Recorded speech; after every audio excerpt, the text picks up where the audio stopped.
Hello, and thank you for tuning into another episode of the Agency Toolkit. I am your host, Julia McLaughlin. My guest today is Braden Cruz, who is the founder and CEO of Sooner Marketing Solutions. Today, we're going to be discussing Braden's journey of building his agency and what he's learned along the way. So thanks so much for joining us today, Braden. Hey, how are you guys doing?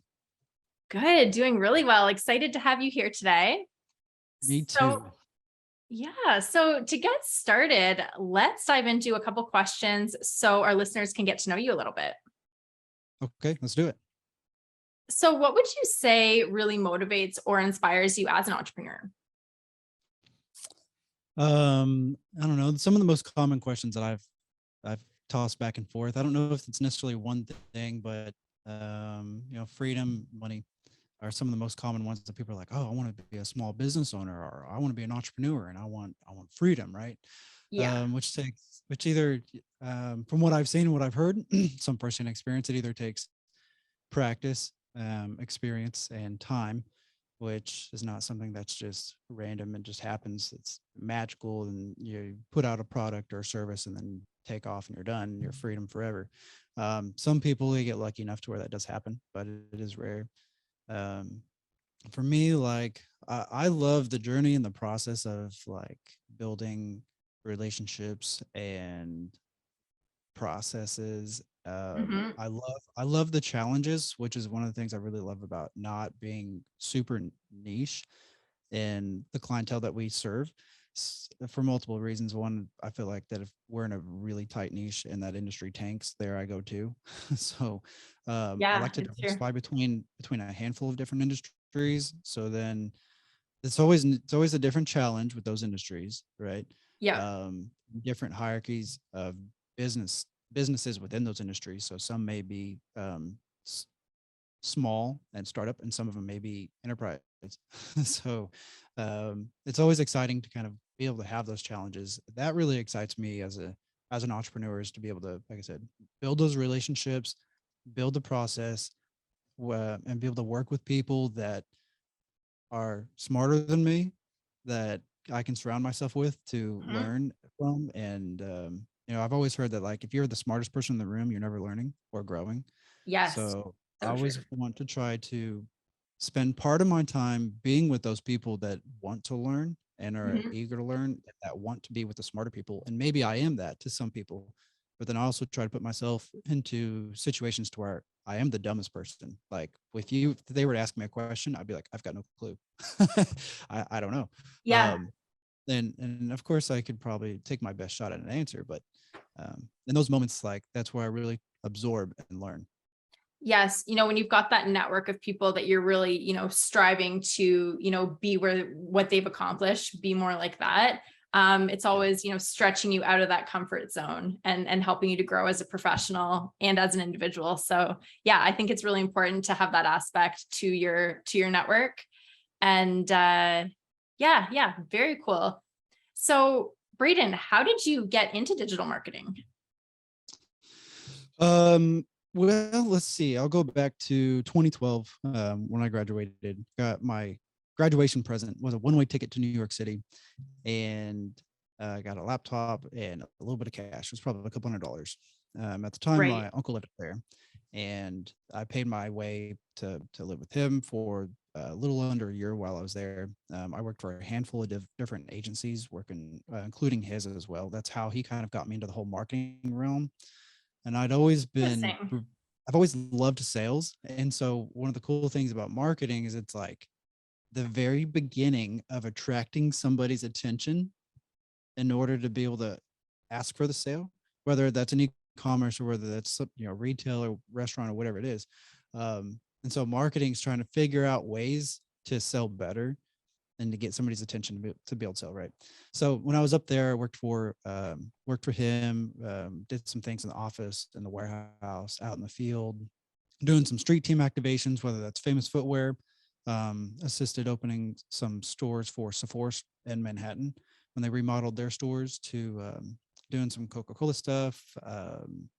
Daily Coffee Company, I've had a little experience with them. And then afterwards, my experience kind of continued as well with doing some more activations and events and stuff like that.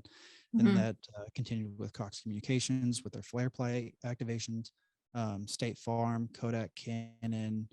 Um, there's some other health and wellness companies too, to where they were like, hey, like there's an event going on. Can you go to that event, take some of our swag, set up a table in a booth, and hand out samples? And so I was like, Okay. yeah, like really do that. So that's kind of like the event and experiential activations, those kind of terminologies. That's kind of like what that means. So anytime Okay. like you see a big like State Farm tent, that's what they would consider like an activation. Got it. Okay. Very cool. Yeah, and so those are really cool, and that's like your experiential marketing where you like get an opportunity to experience the brand, and that's the Yep. stuff that I really love doing. That's really fun, getting out in the field. It is very hourly time consuming. It's not something. It's just plug and play and you're done. Um, and so it started out with that, and then it kind of turned into like I'm gonna do social media. So started with Facebook, a little bit of Instagram, and there wasn't like a TikTok or Snapchat or anything. Back then it wasn't really crazy. So I worked with a coffee shop, a chocolate shop, an IT company, um, and then I was doing some of their social media stuff, and then it turned into, okay, well, I'm gonna start doing some websites, and started building websites. And then it was like, okay, well, I'm gonna quit all this, quit my job, and then I'm just gonna work for myself now. And so I built up enough So you cash were to doing start all of doing these myself. things just on the side when you were working for your uncle's company? When I left in November of 2012 and came back and had a job working at a chocolate shop and a coffee shop. Oh, got it. Okay. Um, Okay. and that's when I still continued to work for some of those agencies that had events in Tulsa and things that I could do locally. Okay. Yep. And then I started doing social media and websites. And That's then it kind awesome. of carried into like SEO and stuff after that. Um, yeah. And So, then, so so that's when Sooner Marketing Solutions was born around that time? yep, it was I went off by myself in 2014. I had a business partner at the time too. And then a year or two later, yeah, yeah, that was it. 2014 we were under a different name, and then in 2016 we're like, well, let's just try to encompass like all these things that we do instead of just thinking that we're going to do websites. Let's try and come up with a name that's like, I don't know, marketing solutions, but where we try to create sooner results, not later problems. It's kind of like one of the taglines we've used too. Um, so Yeah, very cool. So when you were first starting out in the early days, what were some challenges that you had to overcome? um, I think one of the biggest challenges that I think I've always had, or I always had in the beginning, and even somewhat a little bit today, but it's gotten a lot better. I think it's come down to my experience that I've had hiring and firing employees, contractors, and companies that I've tried to work with to try to scale and grow. I've had kind of a different perspective when it comes to the social media management side of stuff. There's a lot of companies who will charge $99 a month to manage your social media. And let's say they even post 30 times a month, but all that's so generic, right? Right. Um, they just use stock photos or some of them can be some really cool designs from like Canva or whatever. Um, but then a lot of people nowadays, especially over the last couple of years, they want to see unique user generated content. So Yes. like that doesn't work anymore. But back then, that's kind of some of the stuff that I tried to figure out how to do that wasn't just me because I was getting so busy. I was like, okay, well, I need to figure out how to try to delegate and automate. And the whole conversation is like, how do I build this process to where it's no longer just me? I never really had I haven't had a mentor to stick with me this whole time. In the beginning, I did have like a consultant that I worked with for a little while, Mhm. and a couple business partnerships that went sour. Um, that wish would have helped the way that the picture was painted, but it's not the case. So that's definitely one of the challenges too. I would say let me put this into something short. Trying to validate the people that you work with whether it's employee, a contractor, a business partner, or a potential business partner, for me, I feel like has been extremely difficult. And I don't know if it's because Okay. sometimes I tend to build a relationship with someone a little too quick and trust them a little too early. But sometimes a lot of people paint a really good picture, right? They Yeah, can say, hey, absolutely. I look like this, I sound like this, and you should be able to do this with me. And you're like, okay, yeah, this sounds like a great idea and stuff. And so I'm not really, I wouldn't call myself a naive person. Um, I'm more street smart than I am book smart from what I'm told. And I would agree with that too. But uh, trying to validate and build the process, validate people that you work with, contractors, other companies to maybe help you deliver a service with. That's been difficult, and um, experience and being able to validate those people nowadays has been a lot easier over the last 3 or 4 years. But the Right. first 3 or 4 years, I think it's like you just kind of you get excited about the grind, you get excited about the hustle and building this and the potential of freedom, the potential of Yeah. money, right? And then when your subcontractors or when these other companies or your employees even they don't deliver, that's your name. Yes. They're coming to you for answers or refunds or lawsuits, Yeah, absolutely. So, So what are some of those red flags that you look for, with a subcontractor now, um, so that you're able to, pivot quickly and ensure that those incidents aren't gonna turn into hangups down the road? one of the number one things I look for is communication. Um, yeah, if you can communicate in a timely manner and communicate properly, and there's been people that I've worked with overseas, and there's been people I've worked with here locally. Mhm. Some of them communicate really well. Some of them absolutely terrible. So, like Yeah. you message them like you pay them $1,000 as a deposit on a project to help you out with, and you won't hear from them for a week, and you're like, hey man, like I just dropped $1,000 to help, have you help me out. And they just kind of disappear. So like stuff like that has happened too. And then there's some people to where, or some people or companies with the communication part where, you've played telephone, right? Mhm. Tried to communicate a message from one person to another. And somewhere along the way it gets misconstrued, right? Like something gets misunderstood or whatever. And that sometimes that could be your fault. Sometimes that could just be the person that you told misunderstood what you said. So trying to figure out the proper communication and how they work and all that stuff is really important too. And nowadays, like we kind of fixed a lot of that with using ClickUp. So we keep communications between the client and let's say I'm the middleman between my videographer or my social media manager.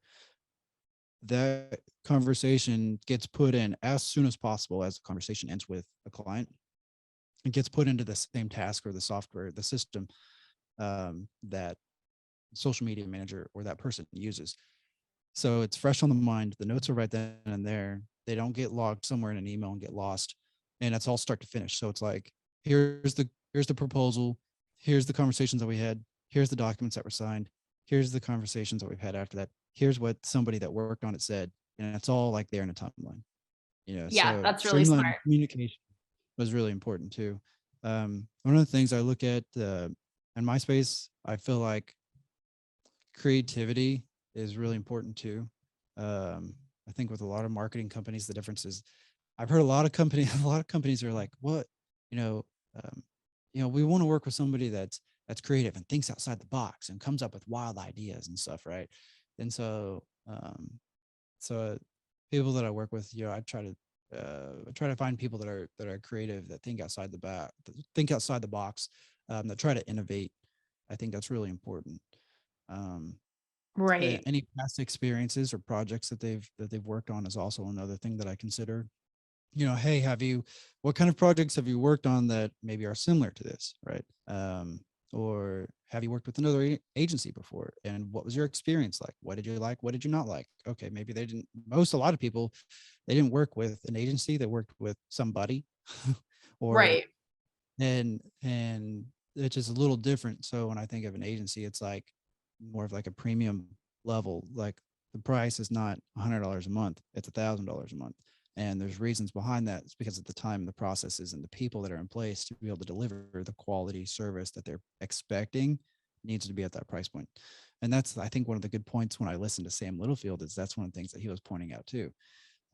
He was talking about having good revenue and bad revenue and stuff, but I don't want to get off on a tangent. So I think that's some of the three things that I look at, is communication, creativity, and experience. Awesome. All great points. I love that. And so I'd love to talk a little bit about agency growth now. So, how are you working to grow the agency and bring in more leads into your agency and then close those prospects? That's actually a good question, because that's one of the things that we've had the hardest time this year, opposed to the last several years. In the beginning of the year, for the first 3 or 4 months, it was good. We were getting leads throughout the month, for the first, like I said, 3 or 4 months. And then I don't know if it's recession. I don't know if it's just Tulsa in general, or what it is, but um, you know, there's so many there's so many marketing people out there. We're almost kind of getting the same rap as construction contractors. Have you ever had stories about the tile guy, or the roofer, or the paver, or landscaper, or whatever it is? Usually not landscaping, but it's usually like these construction contracting guys that do remodels and whatnot. A lot of them will just, again, kind of be the face and then sub it out to the same group of people, and eventually someone's going to get the bad rap. So Yeah. um but there's so many of them, so it's like, how do you know who to pick? um which again kind of comes back to the whole creativity and experience and proof of performance. And Yes. that's one of the things I feel like that we try to do well as possible. So we try to show, hey, here are some real results without giving the farm away about everything about the client, right? Because maybe they're competitors or whatever it is. Yep. We try to tell them, hey, we think outside the box, and be as transparent and communicative as possible. Mhm. Um, and as the bonus, we love for our clients to be educated. How can they make decisions if they're not educated? Um, so I'm all kind of relying this into, how do we scale, grow the business, and generate leads? Yeah. Um, it's a number of different ways. I've had a handful of leads come from blog posts from different categories. That's awesome. Anything from cannabis to talking about social media to construction. They'll find the blog posts. I've got one that I just looked at yesterday. In the last year and a half, it's got 500,000 views and still ranks on the top 3 search results for. It's about Very Instagram cool. action button. That's awesome. Yeah, so there's some cool things like that hit the mark, and we've gotten some leads from that. Um, there's some that we've got from social media, but not a whole lot this year. Most of ours is, I feel like most of ours really comes from trying to do our best to build a relationship with the client. Yeah. And that when someone goes, hey, who's doing your social media? Like, it's really good. I'm like, oh, those Sooner guys. uh, and Just then getting those that referrals. um, and those points that I mentioned about educating our clients on things, from anything from terminology to be able to understanding reports and things like that, to understanding how marketing works. Mhm. It's marketing, not magic. So a lot of it can take time to be able to curate, to be able to figure out data, to be able to benchmark in order to create goals and all that kind of stuff. So um, yeah, I really try my hardest to build a relationship with everyone that we work with, so then they become promoters.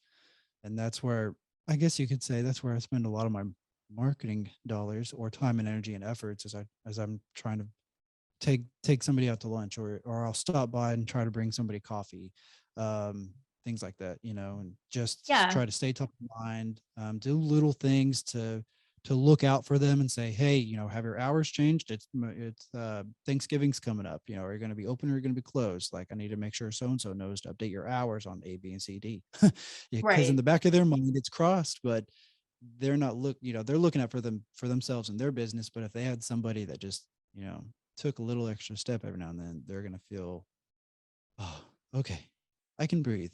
I hired these guys. They're going to have it taken care of. I had a client Exactly. yesterday say that when they had an ad a month or so, a couple ads that were rejected because they're in a special ad category. Mhm. And she freaked out at first. She's like, "Oh my God, my ads are being rejected." We're like, "It's okay. Like, that's because, we're going to have to put you in a special ad category. We're trying to hope that we didn't have to, but, um, and then yesterday she was like, okay, I saw that and I just realized that you guys got it. That's And awesome. she's giving us some referrals too, which is cool. So, Yeah, so you're just able to help, build that trust by delivering those results, going above and beyond for your clients, and in turn, they're going to bring you those referrals. yeah. And of course, like we do our own social media marketing. We do our blog posting, we do our own SEO, and we do all that kind of stuff too. We sponsor some events throughout the year, including like a local organization called Soldiers Wish, Mhm. which is really cool. So, That's awesome. Very good. So, what is would you say the key to, keeping your clients happy? it's a good question. I don't know if it's necessarily one thing. Yeah, it kind of goes back into some of the previous conversations that I've had that I was mentioning on some of those points with doing some little things that make a big impact. Mhm. Um, like in our monthly marketing reports, we try to show 30 days and then 90 days so they can see a trend. And then we just added um, marketing terms at the bottom. I had a couple people reach out to me and go, "Hey, I just saw that in my marketing report. I think that's so cool that you added in a list of details of terms and then explained what they meant, so then I can better understand what's happening." in my, you Okay. So you just know, really dial in that communication and make sure that they're crystal clear about what it is that you are delivering to them. yeah, yeah. That's awesome. Yeah, I think communication is so important, and just managing those expectations so that there's no Oh confusion down the yeah, road. yeah. Continually managing expectations is extremely important. There's a landscaping company that we started working with it was last summer. Mhm. Uh, we didn't really talk to them a whole lot. It was just the way things were. It's not because we didn't want to. It's just because they just didn't see it was a priority, right? They're like, yeah, we hired some people to make some posts on our Facebook page. Basically, that's how they saw it, right? Yeah. And we don't have to worry about it. Well, then they realized they're like, we're not making any money from this. We need to cut some expenses, right? And we had this conversation. We're like, well, you're not making any money from it because we're not able to come out and take any photos or make any videos, or we're not doing any ads. You just told us you didn't want to do any of that. So we're coming back to you with a similar recommendation and then some. If you were to take your budget from this to that, it would make a big difference. And Mhm. it did. In about 3 weeks, he started getting leads left and right on Facebook and phone calls and form submissions. And it's funny too, like we'll have conversations and he'll be like, you know, uh, we switched to a more of a hiring focus in July, I believe, Mhm. but the leads started to disappear because we were targeting different people. And he was like, "Oh shoot, I need my leads back." And so we were like, "Okay, well then we'll stop trying to focus on hiring and start to focus on leads." Um, but continually managing expectations and communication is really important. And the only way you can manage expectations is through communication. So, man, Yep. communication. I'd say that that's like the most important thing, because then with that you can outline everything else. And I'm trying. If I remember this, I'll point it out because it was really cool when I reached out to a bunch of clients and I said, "What was the most important thing to you? Is it money? Is it budget, money, price, or is it communication, or is it performance?" And I think I gave him 5 options. I can't remember the other two, but almost everybody said communication. Only one guy said price. Interesting. That's really Yeah. interesting. Yeah, it just goes to show, if it's a headache to work with a company, no one wants that, right? But when it's easy, and you understand both parties are clear on what those expectations are, and that communication is dialed in, it's such a much more pleasant working experience for both parties. Yeah, and I'm trying to change the relationship in general with our industry. That's like just hire and forget, or hire and go through a 1-800 number, or have to email your account manager. I think it's really important for, as a business owner, to have people that they know that are there to support them when they need them. And so if you Yes. can pick up the phone and call and get a hold of somebody, to answer a question, if it's urgent, you need to be able to do that. Or text, or somebody's name that I know. Hey, I'm gonna call Braden. Hey, I'm gonna call Bobby. When it comes to video, I'm gonna call Devin. Like I've got these people around me that can support me based on what I need at the time. Yeah, absolutely. So important. So where do you see Sooner Marketing Solutions in 5 years' time? In the next 5 years,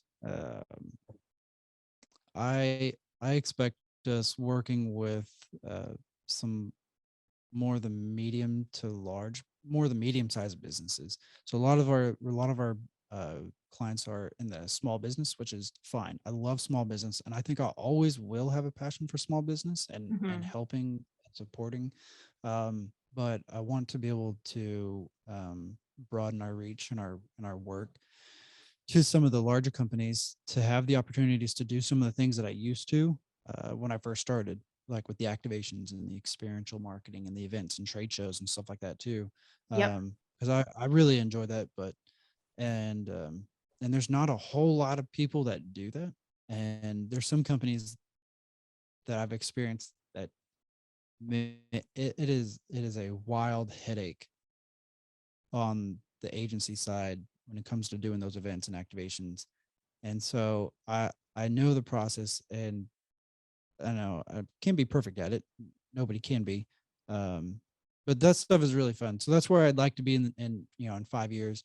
I still like the digital stuff, photo, video, social, web, like all that is really great. Mhm. Um, but it is kind of saturated. Anybody Yeah. can pick up a phone and take a picture and put it on Facebook. It's not rocket science. Anybody can make a recording, put it on TikTok. Like I can outsource anything I want to Fiverr or to Upwork, and everybody has those resources and those tools and those DIY abilities. So you've got to be able to shift. I believe in the next 5 years, I've got to be able to shift to do things, to be able to accommodate the lack of um,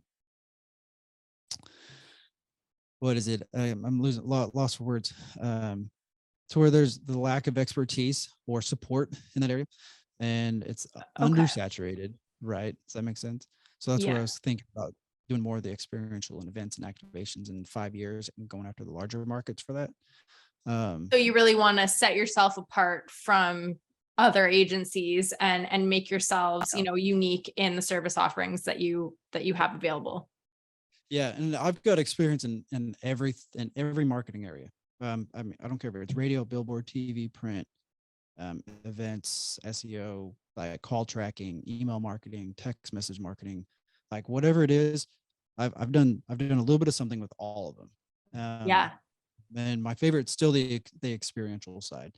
And there for a time it was almost kind of like a still trying to, I think we'll try for a little bit longer to try to become the full service, like the department.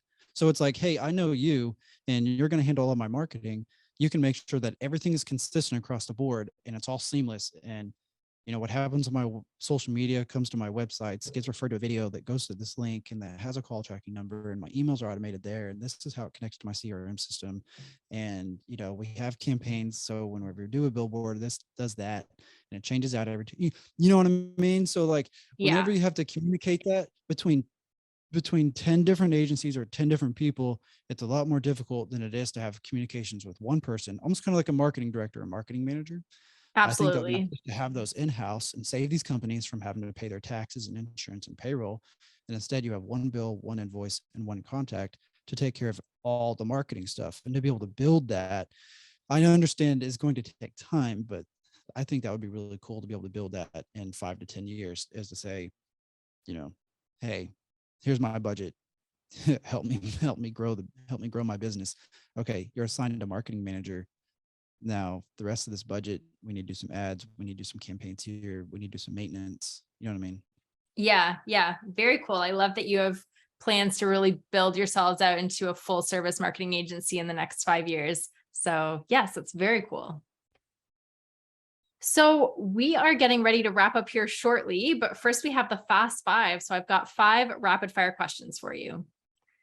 Okay, let's So go. what's a book you've read that's made an impact on you? Do you mind if I give you three? Go right ahead. Okay, so I'm gonna give you three. The first one is profit first. The second one is pumpkin plan. And the third one is clockwork.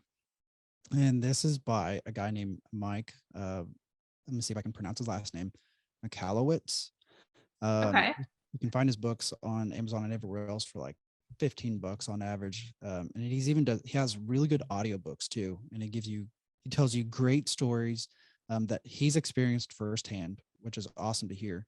And when you hear his voice and you read his books, you almost feel like you get to know him, Nice. which is pretty cool. And they have a great podcast where they interview people and stuff too.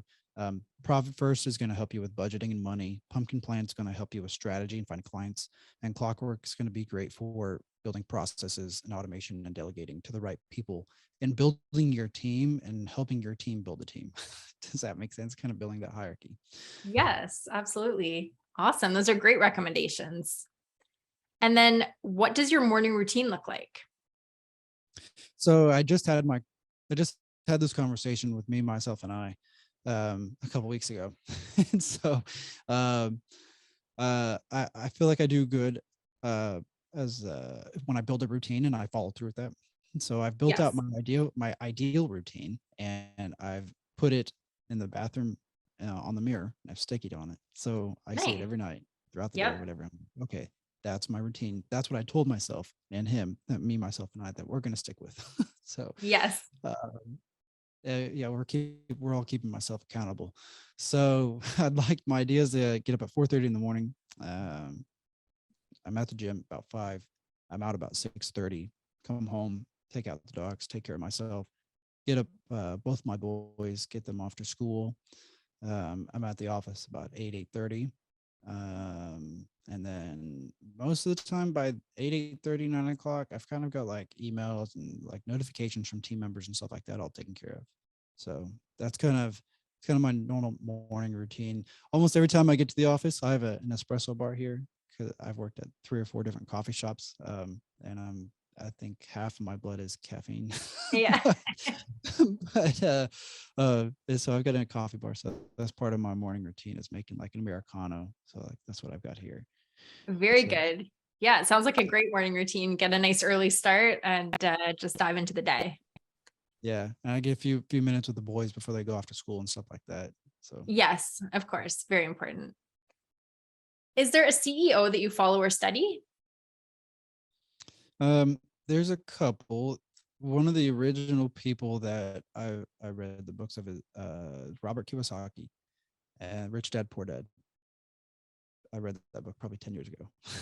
Yes, such a My, classic. my mother handed that one off to me. I really appreciate him and his perspectives on things. Seems like a very level-headed guy based on the books that he's read and any of the videos and stuff that he's in. I really like him. Grant Cardone and Gary Vee are kind of like the modern day guys. Grant Cardone when it comes to sales and Gary Vee when it comes to marketing. Totally. I Yeah. think Gary Vee done a great job at some of the personal branding. He's a little extra at times, but I mean, it's great. I think what he's built is awesome. And then Grant Cardone does a really good job on some of the sales tactics and stuff. Yeah. Yeah. Awesome. I love both of them as well. They're very inspiring. And what is your favorite online tool? ClickUp. The Nice. it's I don't know what to call it. It's so many different things. But we'll call it just a management app. I use that app for financials, for departments, for podcast, managing Mhm. different episodes when they're publishing, where the links are, who my guests are, and by using that app, like I said in the very beginning when we talked about communication and keeping a flow, it's important for Susie, the client, to understand and be able to communicate with Maddie, who is making the social media content, and to be able to line that work up with the guy who's going out to take photos, with a guy who's editing the video, and let's say me as the marketing manager of the account to make sure that Right. everything flows correctly. Yep. That there's one place to be able to house that and not lose email threads. So ClickUp is great for that. Nice. Perfect. And last question, what's one thing you wish you had known when you began your career? I don't know how to answer that. I think it would have been to take it by yourself for a little while, not to be afraid to do that Mhm. for a little bit longer, that you didn't need um, business partners. And I started all this with no funding either. So I mean, I built my own capital, which was about 20 grand at the very beginning. And I was like, Yep. cool, I've got enough to survive for the next few months. And I didn't have any expenses outside of myself. So I'm like, so long as I can pay myself like bare minimum and just live for a few months and build, great. Validating, figuring out a way to validate the people that you surround yourself with and the time that you spend with them, or that's subcontractors, that's employees, and that's other companies or whatever it is.